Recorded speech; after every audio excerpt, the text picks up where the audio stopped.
बिहार में वोटों की गिनती चालू है। लगभग 2 घंटे वोटों की गिनती शुरू हुए हो गए हैं, जहां पर 243 सीटों पर पूरे के पूरे रुझान आ चुके हैं। जहां पर बीजेपी गठबंधन 161 सीटों पर आगे चल रही है, वहीं आरजेडी 77 सीटों पर आगे चल रही है। जनसुराज पार्टी 3 सीटों पर और अदर 2 सीटों पर आगे चल रहा है।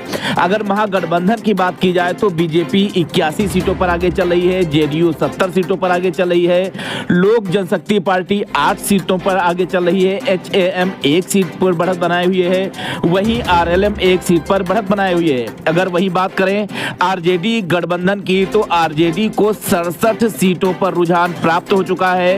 कांग्रेस 7 सीटों पर आगे चल रही है, बीआईपी 1 सीटों पर आगे चल रही है, सीपीआई की स्थिति बहुत ही खराब है, एक भी सीट पर अपनी बढ़त नहीं बढ़ा पाई है। वहीं सीपीआईएम 1 सीट पर बढ़त बनाए हुए है और सीपीआईएमएल 1 सीट पर बढ़त बनाए हुए है।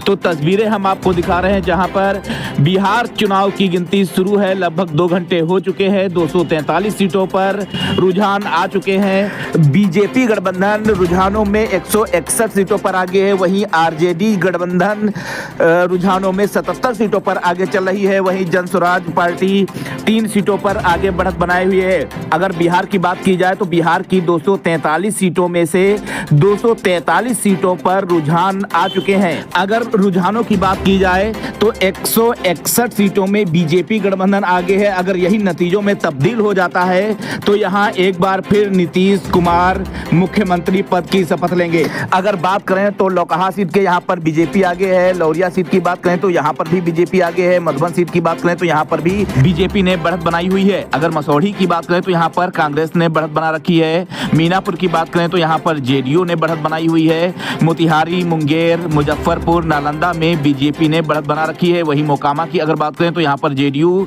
ने बढ़त बनाई हुई है, फुलवारी में भी जेडीयू ने बढ़त बनाई हुई है, पिपरी फुलपरास में आरजेडी आगे है। अगर वहीं बात की जाए राघोपुर, रघुनाथपुर, प्राणपुर में भी आरजेडी